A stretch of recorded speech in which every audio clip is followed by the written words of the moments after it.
नाम नहीं लूंगा, लोग नाम गेस करेंगे। अच्छा।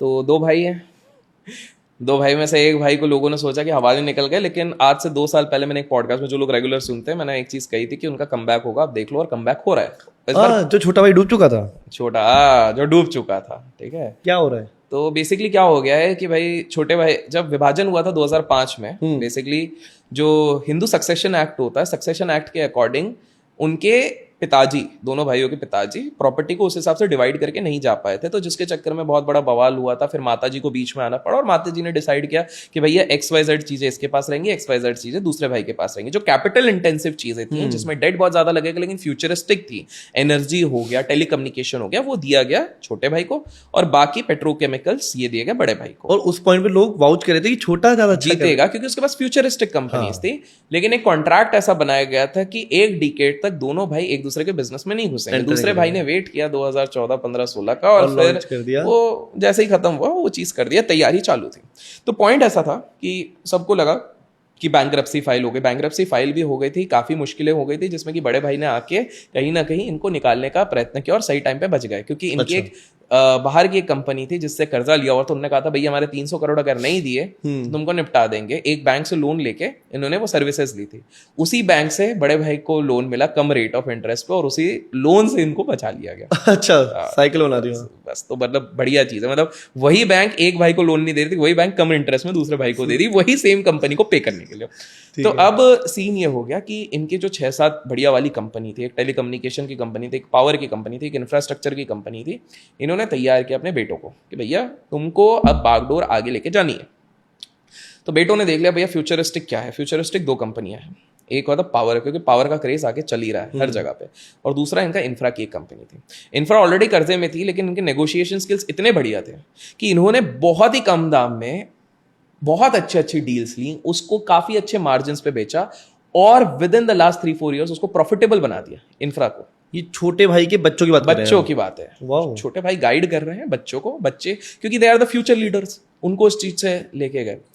फिर जैसे ही वो वाली कंपनी बाहर निकल के आई है, उसी कंपनी में टेलीकॉम कंपनी का एक बहुत बड़ा स्टेक था, तो कहीं ना कहीं ये प्रॉफिटेबिलिटी करते करते इसका भी बेड़ा पार ऊपर उठाना इन्होंने शुरू कर दिया कि भैया जो भी है प्रॉफिटेबिलिटी में इस चीज को ले आते हैं। धीरे धीरे करके ये एक करके कंपनी का रिवाइवल करते जा रहे हैं। तो वो जो कर्ज वाली किताबें थी, जो बहुत सारे डेट था, वहां पे वो प्रॉफिटेबिलिटी लाने लग गए। जैसे ही प्रॉफिटेबिलिटी आती है, मार्केट में गुडविल बनती है, गुडविल जैसी बनती है, इन्वेस्टर रेडी हो जाते हैं, इन्वेस्टर रेडी हो जाता है तो वो निवेश करना शुरू हो जाता है। तो वो वाली चीज धीरे धीरे धीरे करके वो ग्रो होने लग गई। बाय द वे छोटे भाई बड़ा डिसिप्लिन्ड भी है। अच्छा। एक बार क्या हो गया था कि एक जब इनका पीक टाइम था, क्योंकि अगर जिन लोगों को अभी तक समझ में नहीं आया तो 2008 में इनका आईपीओ आया था, 11,500 करोड़ रुपए आईपीओ से उठाया था। The best IPO, the top most IPO उस टाइम में क्या था। ऑब्वियसली निवेशकों ने गवाया है बाद में पैसा, बट 11,500 करोड़ उन्होंने 60 सेकंड के अंदर अपने अकाउंट में, सोचो एक उद्योगपति लेके आ जाता तो कितनी बड़ी बात होती है। खुद का चॉपर में घूम रहे थे, वाइफ के बर्थडे पे उन्होंने एक चॉपर गिफ्ट कर दिया था, इस तरह से था। इन्होंने एक बहुत बढ़िया सी लिंक बनाया हुआ है किसी शहर में, जिसका आज भी लोग बात करते हैं। अच्छा, ये है क्या उसका? ओके, वही सोचिए, तभी इतना अच्छा दिखता है। तो फिर अच्छा खासा पैसा वैसा करके इन्होंने फॉरेन के जो स्पिलबर्ग भाई साहब डायरेक्टर हैं, जो बड़ी बड़ी मूवीज बनाते हैं, उनके साथ भी प्रोड्यूस करी है मूवीज। जी हाँ, घर पे इनका यही था ना कि डाइवर्सिफाई बहुत किया था, डाइवर्सिफाई बहुत, और अय्याशी इन द सेंस फ्लेमबॉयंट लाइफस्टाइल था। तो और दूसरी चीज क्या हो गई थी कि इनके जो बड़े भाई हैं, इन्होंने अपने पापा से बिल्कुल सीखा था, कभी भी यूनिडायरेक्शनल पॉलिटिकल सपोर्ट मत करो, कभी क्लियरली मत दिखाओ, नॉर्मल रखो। अच्छा। नॉर्मल सबसे बना के रखो। लेकिन छोटे भाई का एक क्लियर दिखता था किसी एक पर्टिकुलर पॉलिटिकल पार्टी को सपोर्ट, जो तब जो थी एग्जैक्टली। तो वही चीज जब नहीं थी तो फिर वो पासा पलटा, फिर बाद में गलती समझ में आई तो फिर बाकी लोगों को मित्र बनाए, तो फिर ये वाली चीज थी। फिर उसी चक्कर में तो उनको डिफेंस की डील्स मिल रही थी। अच्छा, उस टाइम पे हाँ डिफेंस की डील्स वाली वो पहले तो इन्होंने बढ़िया इनके दोनों बच्चों को बोला, बेटा हमने कंपनीज के एसेट्स हमारे पास हैं, कर्जे हमको निकालने हैं, सही प्रॉफिटेबिलिटी बनाओ, सही लोगों से हाथ बनाओ, मेहनत बहुत करिए और इस चीज को रिवाइव कर रहे हैं। And going ahead I won't be surprised कि आने वाले 5-6 साल में इनकी one of the companies again one of the leading companies हो सकती है। हम इन्हीं टॉप 2-3 लीडिंग फैमिलीज में से एक फैमिली के और बच्चों को देख सकते हैं ऊपर आते हुए। एग्जैक्टली। और पता है गेम में ट्विस्ट क्या आ सकता है? क्या गेम में ट्विस्ट ये आ सकता है कि छोटा भाई पहले पीछे रह गया रेस में। नहीं मत बोलो। नहीं क्या आ सकता है?